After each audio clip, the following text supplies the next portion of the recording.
Hello friends, మా ఇంటి రుచులకు స్వాగతం. ఈరోజు నేను రవ్వ కేసరి చేశానండి. ముందుగా బాదం, జీడిపప్పు, కిస్మిస్ అండి నేతిలో వేపుకుందాము. కొంచెం నెయ్యి ఎక్కువ వేసుకుని వేపుకుందామండి.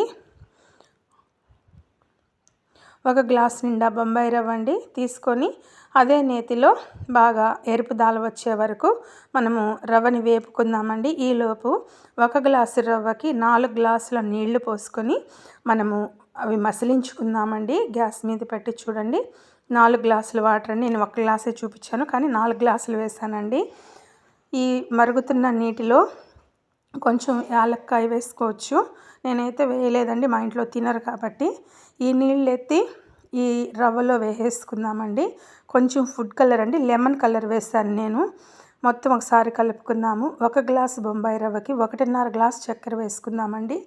చూస్తున్నారు కదా, రవ్వ కేసరి అయితే దగ్గర పడిపోయిందండి. చాలా అంటే చాలా సింపుల్ అండి. ఈ స్వీట్ అయితే చాలా బాగుంది. మీరు ఎప్పుడైనా ట్రై చేశారా? నేను ఇదే ఫస్ట్ టైం అండి ఈ స్వీట్ తయారు చేయడము. మనము కొంచెం నెయ్యి ఎక్కువే వేసుకుందాము. ఒక 2 స్పూన్లు వేసానండి. చూస్తున్నారు కదా, ఒకసారి కలుపుకొని మనం వేపి పెట్టుకున్న జీడిపప్పు, బాదం పప్పు, కిస్మిస్ కూడా ఇందులో వేసేసుకుందామండి.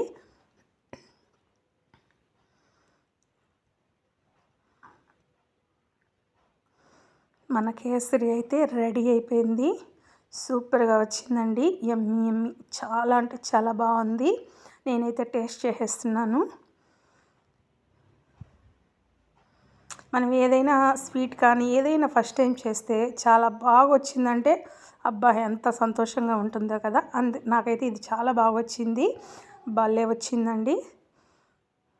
టేస్ట్ అయితే అదిరిపోయింది. సబ్స్క్రైబ్ చేసుకోండి, లైక్ చేయండి, షేర్ చేయండి, కామెంట్ చేయండి.